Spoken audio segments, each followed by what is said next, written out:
Wakil Gubernur Aceh, Haji Nova Iriansyah MT menyebutkan pertemuan ilmiah respirasi Aceh merupakan salah satu hal penting bagi dunia kesehatan di Aceh. Apalagi visi utama dari pemerintahan Aceh adalah membenahi dunia kesehatan di provinsi ini dengan programnya Jaminan Kesehatan di Aceh. Saya yakin Irwandi Nova bisa dipercaya sebagai gubernur dan wakil gubernur karena jualan JKA. Program itu bisa dianggap sukses atas bantuan dokter, ujar Nova saat membuka pertemuan ilmiah respirasi Aceh atau PIRA keempat di Hotel Heroes Banda Aceh, Sabtu 15 Juli 2017. Karena hari ini saya berani datang menghadiri undangan Pak Mul karena Alhamdulillah sudah berhenti merokok. Saya mengenal rokok Samsung Q ketika kelas 1 SD tahun 70.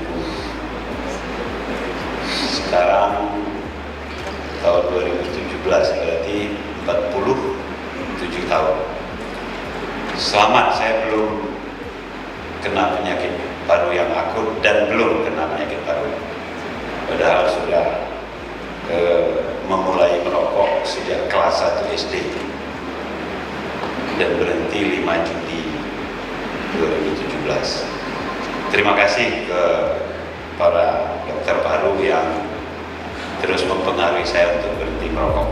Pemerintah pusat memang mengadopsi program JKA yang dicetuskan Irwandi Yusuf pada pemerintahannya di 2 periode lalu. Pembaruan program itu oleh pemerintah dicoba disempurnakan dengan nama Badan Penyelenggara Jaminan Sosial atau BPJS, dan di Aceh sendiri program ini sedikit diperbarui di masa pemerintahan Zaini Abdullah dengan nama Jaminan Kesehatan Rakyat Aceh. Meski demikian, BPJS masih menjadi momok bagi masyarakat Aceh yang seolah-olah pelayanannya begitu ruwet. Karena itu Irwandi bersama Nova kemudian mencoba kembali membenahi hal tersebut dengan menjadikan JKA sebagai program untuk mempermudah seluruh masyarakat mendapatkan akses kesehatan dengan mudah. Sementara itu, Ketua Panitia Dr. Mulyadi menyebutkan bahwa gelaran ilmiah tersebut merupakan pertemuan tahunan PDPI Cabang Aceh. Acara ini merupakan bagian dari peningkatan SDM dalam sistem respirasi, ujar Mulyadi. Acara tersebut, ujarnya, digelar atas kerjasama para dokter paru dengan Fakultas Kedokteran Universitas Syah Kuala